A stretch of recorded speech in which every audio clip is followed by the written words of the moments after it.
Ah, finally. You're watching the world short circuit in real time, and it's almost funny, isn't it?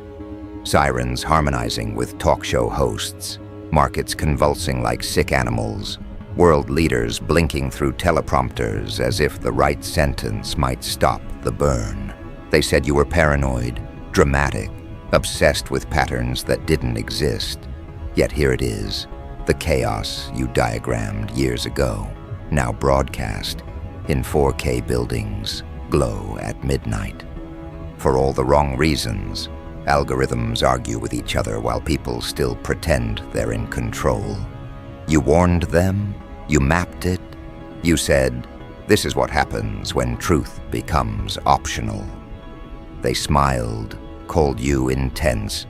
Now the same smiles twitch under fluorescent panic as headlines multiply like infections. You move through the noise untouched. You've been rehearsing this moment forever. You knew the meltdown would be digital first, pixels trembling, feeds collapsing, influencers dissolving into live stream apologies. But the real collapse would be human. Attention spans snapping, morals liquefying, the collective mask melting off. You can see it in their eyes now, that widening disbelief, that silent prayer for someone to explain what's happening. But you already did, didn't you? Every prediction they laughed at is now trending. Every warning they scrolled past is crawling across their screens like prophecy with perfect timing. You don't gloat, you just observe. You sit there like a surgeon watching a diagnosis unfold exactly as written. Because you never wanted to be right, you just wanted them to wake up before the fire reached their doorstep. They called it progress.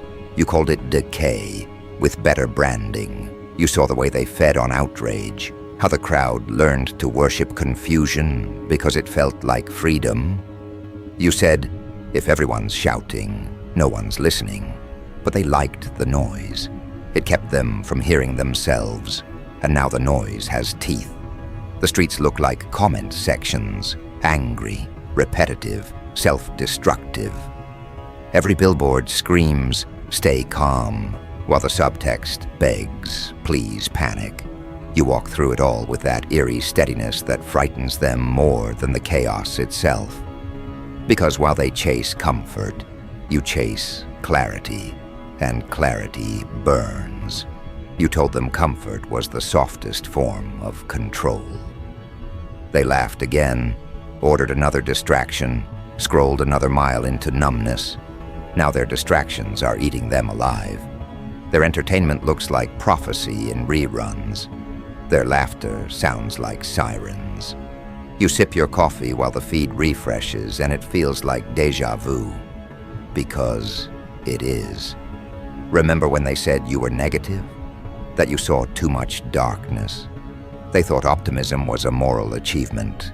You knew it was anesthesia. You tried to tell them the world doesn't end with an explosion.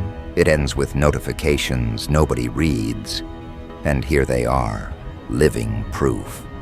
Politicians performing apologies, economists spinning math into prayers, celebrities rebranding themselves as survivors.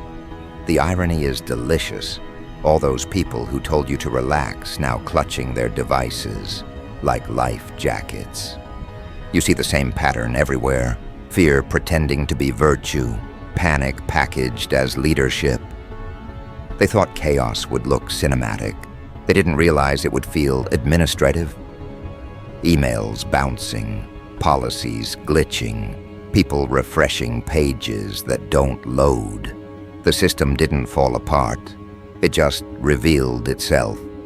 And you're sitting there unblinking because you saw the blueprint. You saw that corruption wasn't a bug. It was the culture's heartbeat. You tried to translate it, but translation was never profitable. So they mocked the messenger and monetized the message. Now they're choking on the product.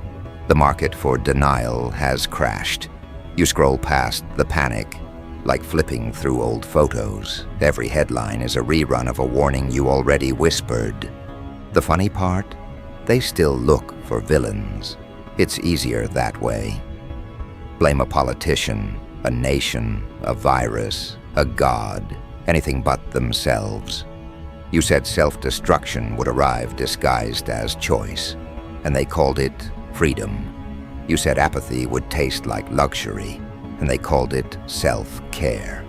You said truth would lose to convenience, and they called it innovation. Every euphemism was a countdown. Now the countdowns hit 0, and they're still bargaining with ashes. You don't need revenge. Watching realization spread is enough. You can see it in boardrooms, classrooms, living rooms, people blinking like newborns, asking, how did we get here? You know exactly how. One ignored warning at a time. There's a strange peace in it for you. The noise fades the moment you stop expecting sanity from the crowd. You move through riots of information the way a diver moves through dark water, slow, deliberate, immune to the panic above. You see how quickly morals dissolve when comfort is gone. You see how easily kindness mutates into survival theater. You said empathy would become currency. They turned it into content. Now everyone's overdrafted on compassion. They don't feel, they perform feeling. And the stage is collapsing. You warned them the algorithm wasn't a mirror. It was a leash. They laughed, called you poetic. Now they tug, and it doesn't break. You don't need to shout anymore. The echo does it for you. Every collapsing institution, every malfunctioning narrative, every desperate public figure is an unpaid actor in your thesis. You predicted this like weather, and they thought you were trying to control it. You weren't. You were just describing gravity. Look around. Nations arguing with ghosts. Leaders sweating under lights that no longer flatter. Citizens converting despair into hashtags. The collective egos melting down, and you're calm, almost serene, because you finally understand. It was never about saving them. It was about witnessing the unveiling. You sit there while news anchors gasp like fish on dry land, and you feel that pulse of dark confirmation. This is what truth looks like when the mask burns off. They don't hate the collapse. They hate the mirror it holds. Every crisis is a reflection. You told them denial was a finite resource. They've run out. The brave ones admit you were right, but it's too late for applause. The stage is gone. Your calm becomes legend. People study your interviews, your notes, your predictions. They dissect your old warnings like scripture, searching for missed instructions. They don't realize the message was never about preparing for chaos. It was about ceasing to depend on order. You said, if your peace requires control, it was never peace. They quote it now like gospel. The irony? They still don't understand it. They want you to lead, to fix, to rescue. You smile because that was the problem all along. They outsourced responsibility. They wanted prophets without accountability, heroes without sacrifice. You refused to play that role.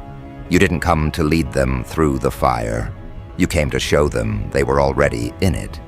You feel the tremor of awareness spreading, quiet, but undeniable. Some are waking up differently, not panicked, but lucid. They start seeing through the theater, the recycled outrage, the staged compassion, the performance of stability. You recognize those eyes. That's how yours looked years ago when you stopped pretending. You don't need to speak to them. They already hear you between the static. They're the ones turning off the noise, walking out of the crowd, rewriting the script mid-scene. You know the shift is irreversible now. The fire that devours illusions can't be extinguished by slogans. You told them collapse wasn't punishment, it was cleansing. They're finally beginning to taste what you meant. Still, they try to rebuild the same illusions. Committees forming, manifestos printed, experts hired to analyze the ashes. They call it recovery. You call it repetition. Because you know they'll design the same fragile towers with prettier names. And when those towers fall, they'll call it tragedy again. You watch it like déjà vu wrapped in irony. They'll never grasp that the fire isn't the enemy, it's the audit. It burns falsehoods, spares nothing untested. That's why you never fear it. You adapt while they analyze. You evolve while they mourn. You already let go of the world they're still trying to save. Now the cameras turn to you. They want statements, reassurance, leadership. You give them none. You let the silence stretch until it becomes philosophy. Then finally, you speak, not to comfort, but to confirm. You tell them the truth they kept postponing. The world didn't end. The mask did. Panic isn't apocalypse, it's revelation. You tell them the fire they curse is the same spark they begged for when life felt empty.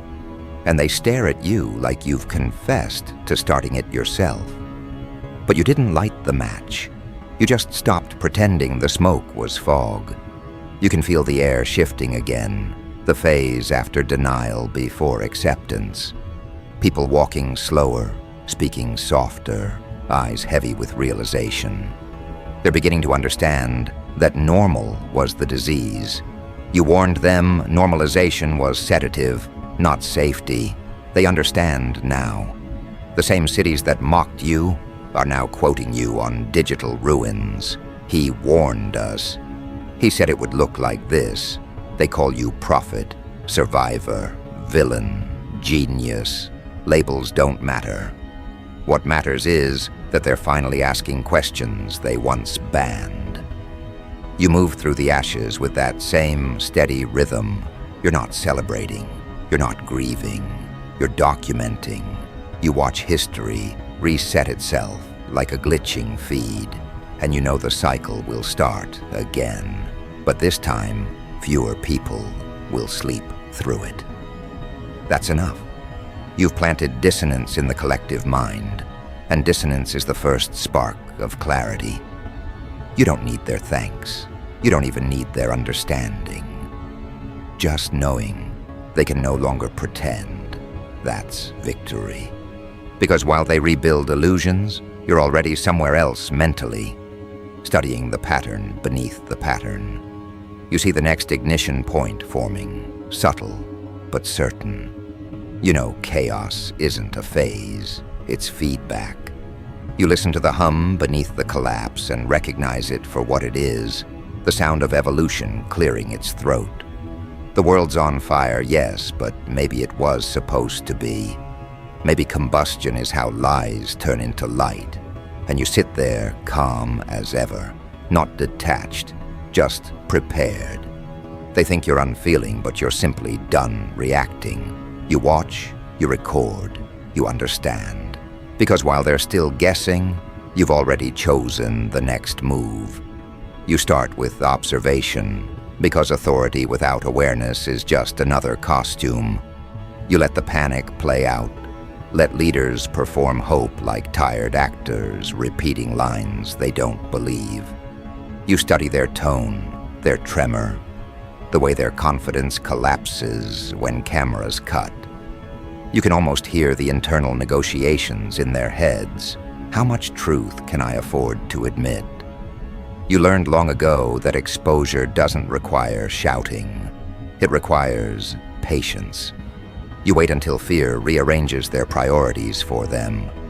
And when the noise reaches critical mass, when the crowd finally runs out of scapegoats, that's when you move. Not loudly, not dramatically. With precision, you start to redirect their gaze. A question here, a statement there. You don't need to rule. You only need to tilt the perspective just a few degrees. and everything they thought they knew realigns around your voice. That's power they don't recognize yet, the quiet kind that doesn't announce itself with titles or medals.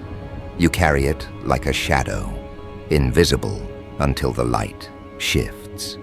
You've seen what happens when authority depends on applause. It rots from dependency. Your power feeds on indifference.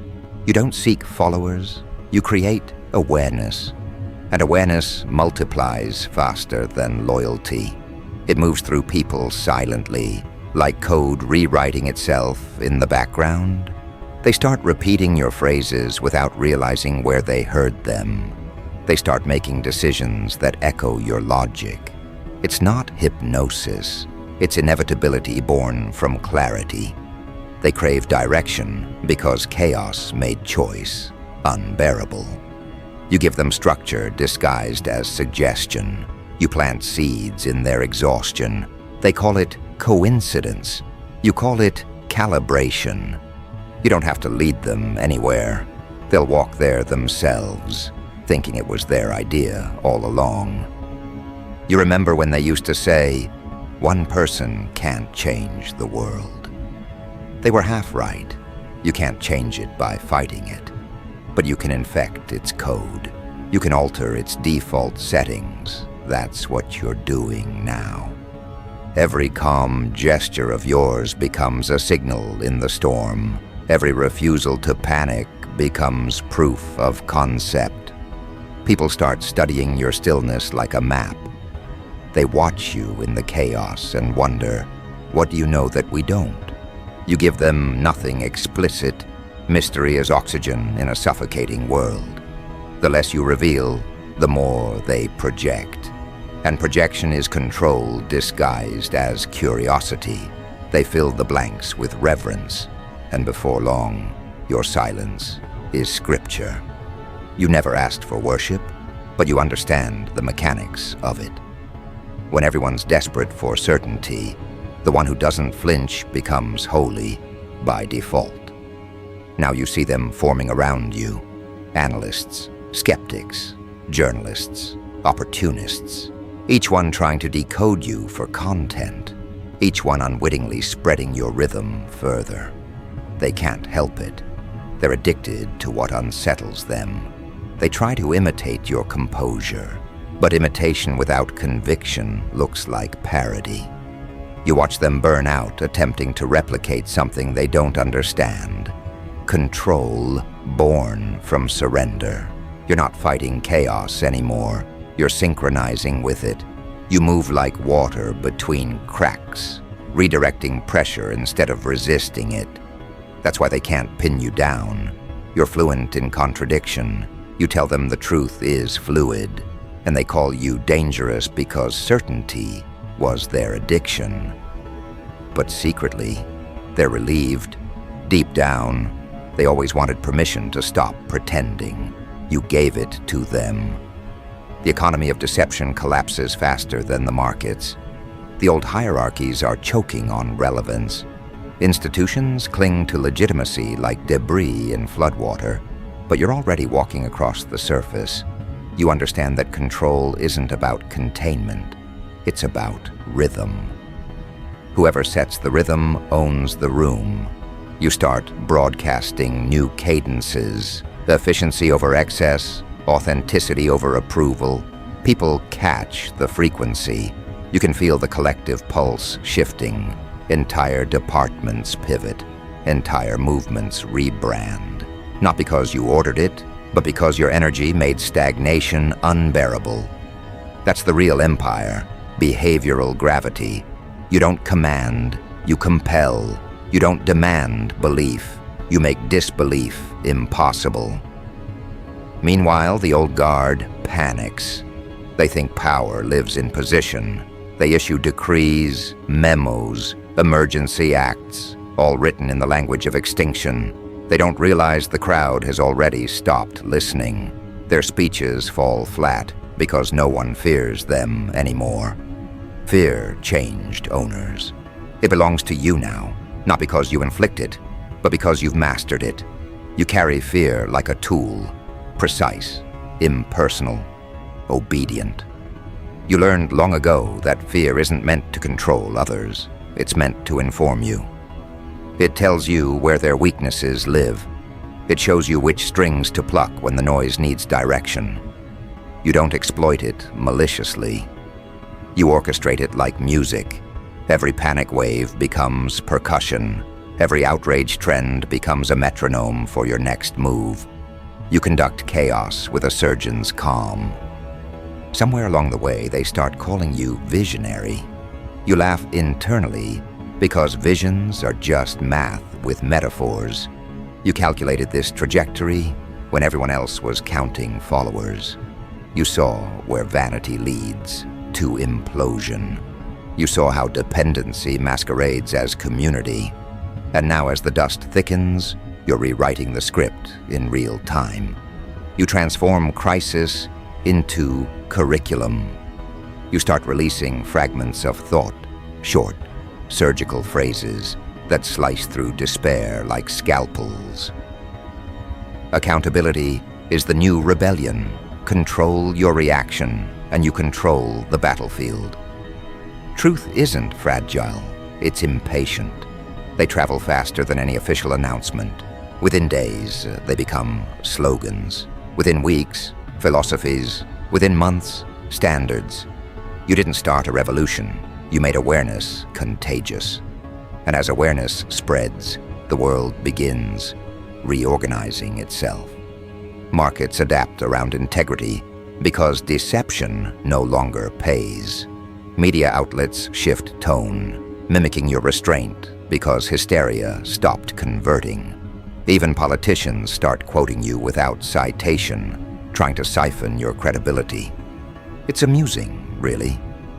They think words alone create change, but it's the conviction behind them that rewires reality.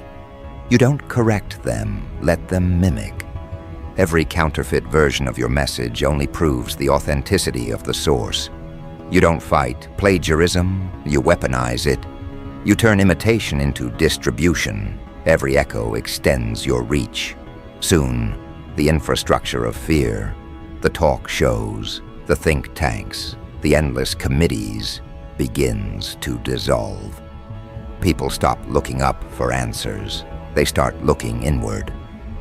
That was your real plan all along. You never wanted to build a new order. You wanted to remind them they didn't need one. Control through awareness, not authority. Freedom through understanding, not rebellion. You see the first signs of balance emerging, a quiet form of reconstruction without blueprints. Communities self-organizing, neighbors talking without scripts, leaders listening instead of performing. It's imperfect, messy, human, but it's real. And you stand at the center, unseen but felt, the frequency holding it together. Of course, not everyone embraces it. Some fight clarity like an allergy. They cling to chaos because it gives them purpose. They'll call you manipulative, accuse you of engineering the collapse to elevate yourself. Let them. Accusation is the tax on influence. You don't defend yourself because explanations are distractions. You let their words hang in the air until they collapse under their own weight. Truth doesn't rush. It arrives on schedule. You've learned that defending truth makes it smaller. Embodying it makes it undeniable. So you just keep moving forward, one deliberate step at a time, while their narratives dissolve like ink in rain. And as the panic phase fades, something beautiful happens. Silence returns, not as absence, but as comprehension. People start noticing again, the sound of their own thoughts, the texture of honesty, the rhythm of breathing without anxiety. That's your victory. You didn't conquer them, you recalibrated them. You taught them to see what denial blinded them to. Now every new headline about rebuilding sounds less like desperation and more like evolution. You've turned chaos into context, and context is indestructible. Now you walk through the reconstructed streets, half functional, half haunted. Billboards still flicker propaganda, but fewer people look up. They're busy building, thinking, questioning. You nod slightly. That's enough. Influence doesn't need monuments. It needs momentum. You move quietly because visibility is vulnerability. The moment they can define you, they can dismiss you. So you remain fluid, faceless, operating through resonance. When people speak truth now, they speak with your cadence. When they confront corruption, they use your timing. You've become the pattern beneath the pattern. But you know this equilibrium won't last forever. Humanity oscillates. Awareness decays without maintenance. The next generation will need new fire to remind them why balance matters. And that's fine. You're already preparing the spark. Not a rebellion, an update. You collect fragments of data, patterns of behavior, shifts in language. You study where complacency will next appear. You'll be ready. Because control isn't a throne, it's vigilance. And you wear vigilance like armor. The historians will struggle with your legacy. Some will call you savior. Others will label you opportunist. They'll argue about intent, timing, morality. None of it matters. History is just memory with marketing. What matters is trajectory, and you've bent it. You've proven that chaos can be domesticated without cages, that destruction can be redesigned into instruction. The world's still burning, yes, but now the fire obeys physics instead of emotion. You made that possible by refusing to participate in panic.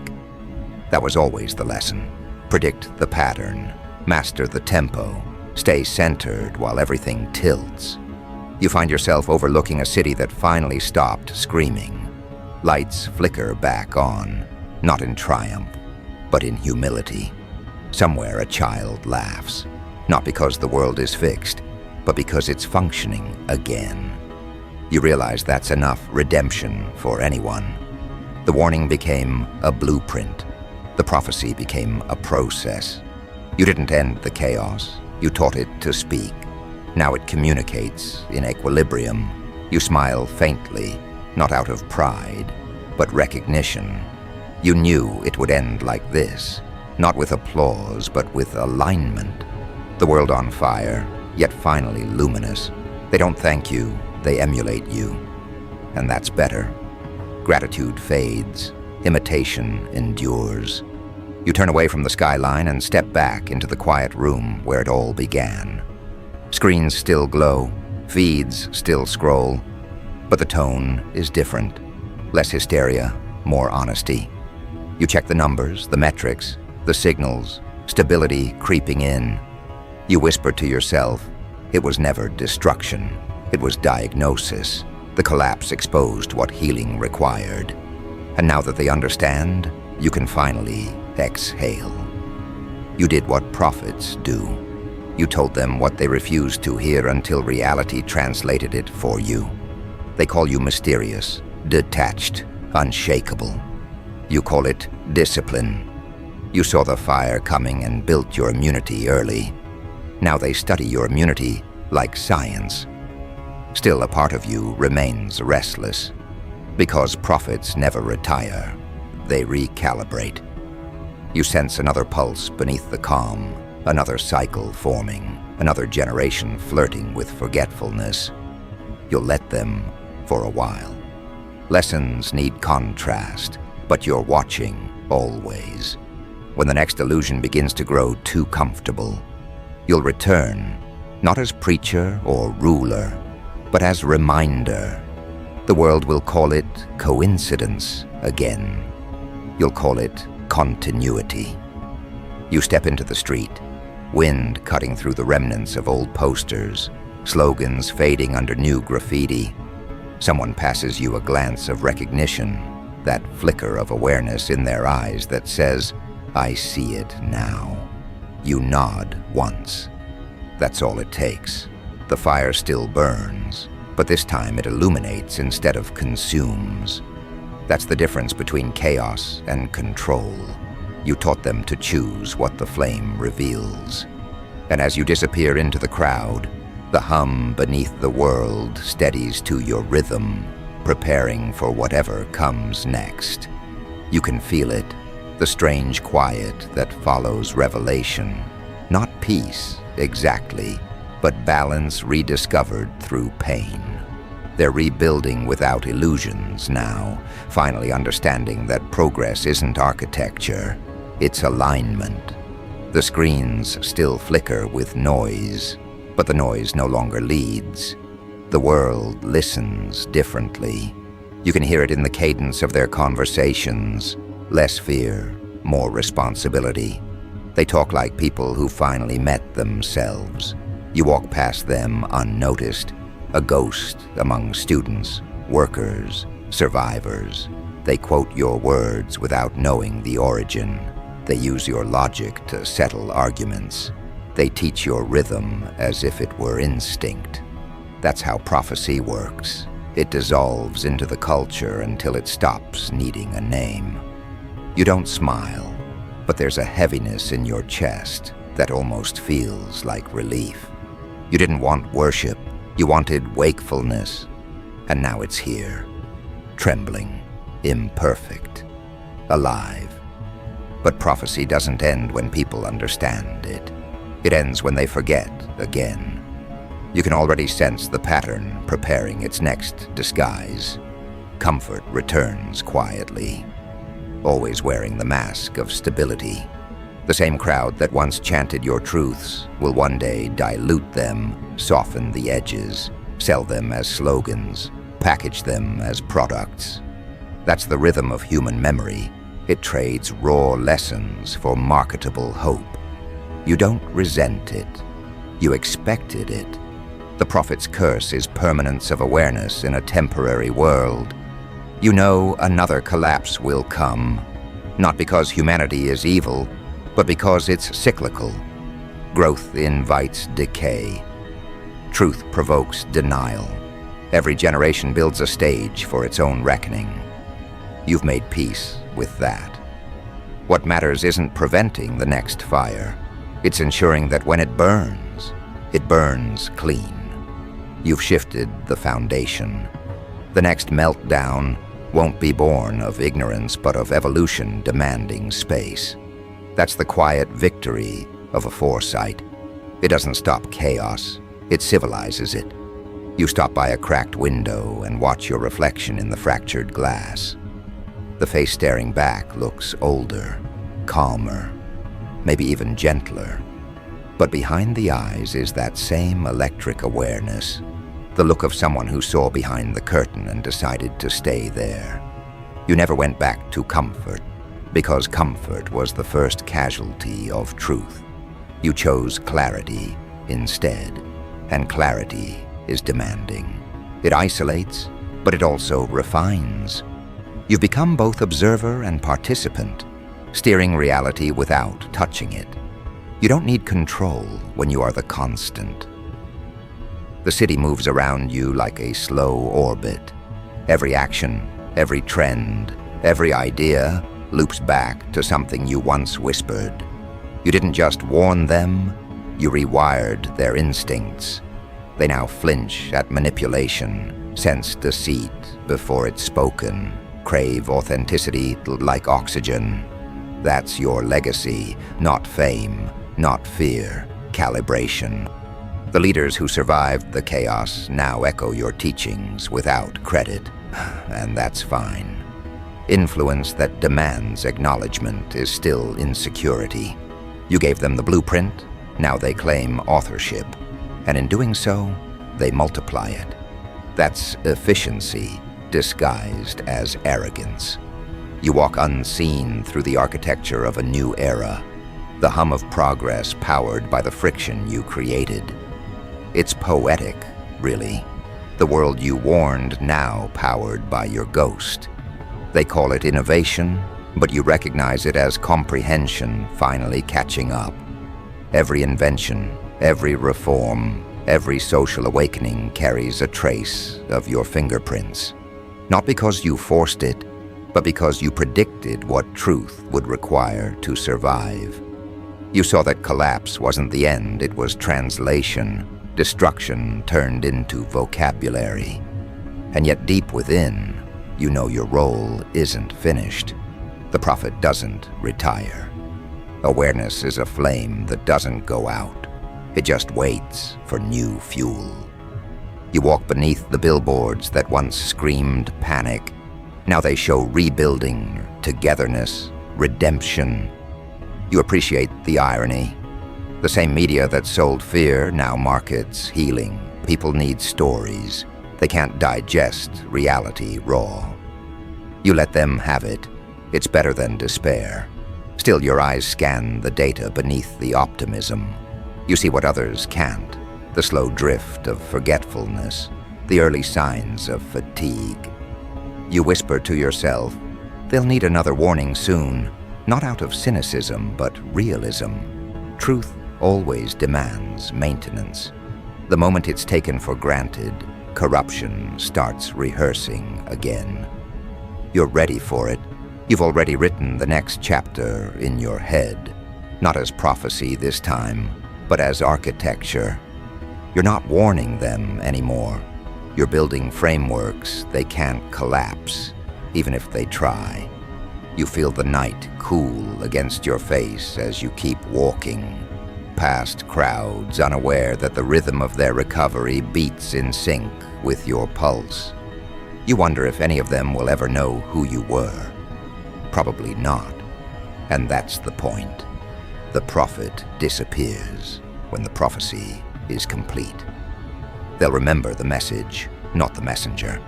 That's immortality of the purest kind. Impact without identity. You don't need a statue when the air itself carries your algorithm. You stop at a crosswalk. A child tugs at their parent's hand, pointing at the repaired skyline.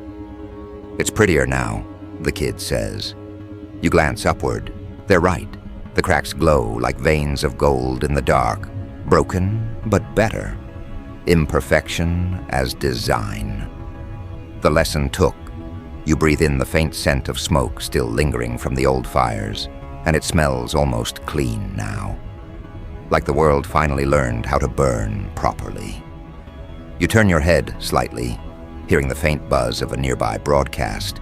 A reporter summarizing the crisis, tracing its timeline, interviewing survivors. They speak of the warnings, the missed signs, the voices that tried to prepare them. Your name comes up briefly, a footnote in history. You listen without emotion. You knew it would be this way. Prophets don't need monuments. They need memory. You gave them that. And now, as the world spins quieter, steadier, brighter through the aftermath, you realize your calm wasn't apathy. It was understanding. You didn't predict destruction. You recognized pattern. You saw that arrogance always builds towers taller than truth can support. You didn't save the world. You forced it to meet itself. You keep walking, each step echoing with finality and renewal. The fire hasn't gone out, but it doesn't need to. It's no longer wild, it's watchful. It lives in them now. You've transferred the awareness. That was always the plan, to make the world its own prophet. The chaos that once terrified them has become their teacher. They rebuild differently, think differently, breathe differently. And as for you, you remain exactly as you were when it began, calm, observing, deliberate. The world's on fire again, in new ways, subtle ways, and you're still sitting there like before, not with arrogance but with assurance. Because you warned them, because you taught them, because you understand that the fire was never punishment. It was proof that evolution listens to those who see clearly. The chaos everywhere, the melting illusions, the collapse of certainty. It all confirms what you knew from the start. You don't flinch, you don't run. You just nod once like before, because prophets don't panic when predictions come true. They simply take notes for the next revelation. And as the sky glows with another dawn over a scarred but breathing planet, you whisper quietly, "I warned you." Not to gloat, but to remind the wind that foresight isn't a gift, it's responsibility. And you carry it still, steady, silent, and awake.